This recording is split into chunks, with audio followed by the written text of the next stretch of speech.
Сегодня мы получили 34 подтвержденных случая коронавирусной инфекции в республике. Это уже референс-центром подтверждено. Помимо этого уже отосланы у нас где-то около 40 анализов находится также в Ставропольском научно-исследовательском противочумном институте на подтверждение.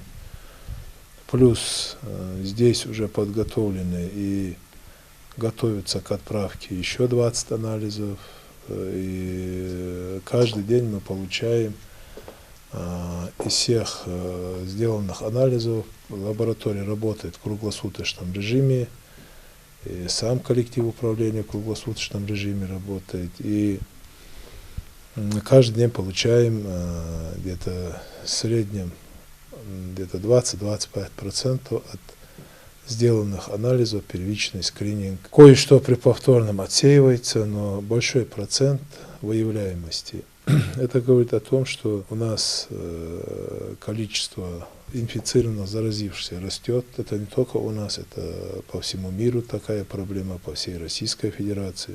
Сейчас у нас в больнице 59 больных. Из них 10 реанимаций, 3 из них на ИВЛ, остальные на подаче кислорода. Я бы хотел обратиться к жителям республики. Ситуация набирает обороты, ситуация очень серьезная. Подтверждаемость наших анализов в Ставрополе в референс-центре очень большая. 6 апреля был у нас один случай.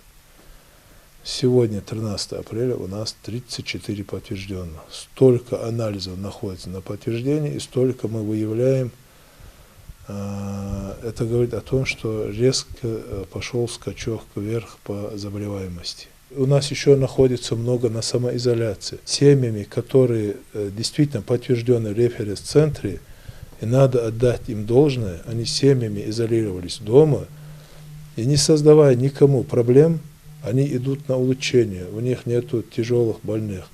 Они дома лечатся и спокойно на самоизоляции выходят с этой ситуации. С подтвержденными диагнозами, я говорю. Есть несколько семей, которые приехали с Москвы. Хотел бы обратиться к людям, если почувствуют недомогание, проблемы какие-то, чтобы сразу звонили в скорую, врачам. У нас есть телефон горячей линии 8 800 100 60 66 или 55 03 21.